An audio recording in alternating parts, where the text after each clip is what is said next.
Selamat sore semuanya.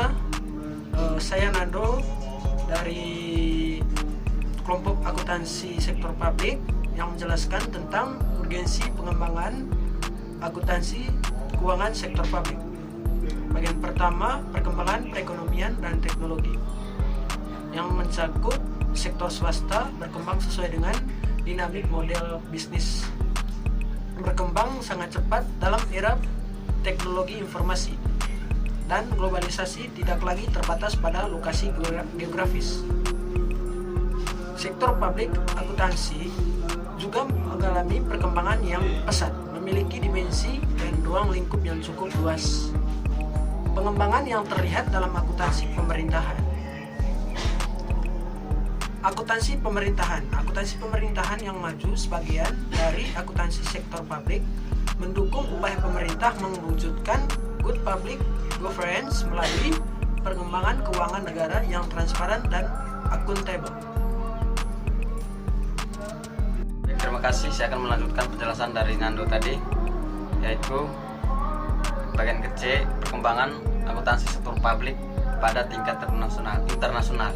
Yang pertama itu penerapan akrual basis massa, peralihan dari cash basis ke akrual basis merupakan tonggak penting dalam perkembangan akuntansi keuangan sektor publik, yang dimana di tingkat internasional banyak negara telah menggunakan akrual basis ini.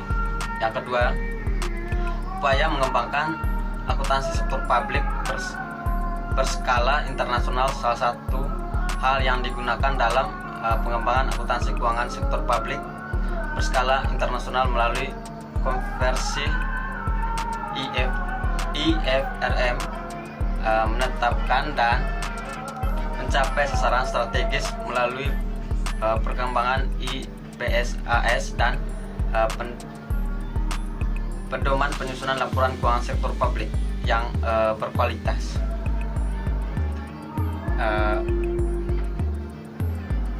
Yang berikut yaitu D, perkembangan dan pengembangan akuntansi sektor publik di Indonesia. Yang pertama, perkembangan akuntansi sektor publik di Indonesia dimulai adanya reformasi manajemen keuangan negara yang memunculkan Undang-Undang Nomor 17 Tahun 2003, Undang-Undang Nomor 1 Tahun 2004, dan Undang-Undang Nomor 15 Tahun 2004. Yang kedua itu pengembangan akuntansi sektor publik di Indonesia berorganisasi yang berperan penting dalam menerbitkan standar akuntansi untuk mengembangkan akuntansi di Indonesia adalah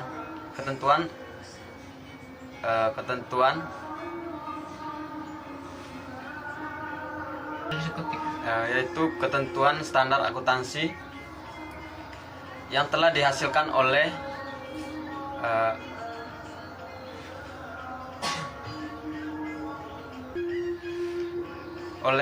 ketentuan standar akuntansi publik 12 PSAP berbasis cash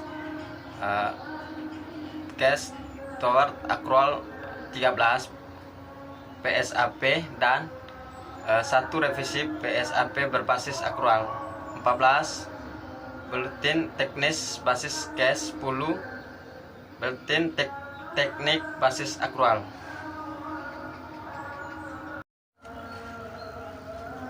Baik, selanjutnya saya akan menjelaskan bagian tantangan dan permasalahan yang menuntut pengembangan ASP.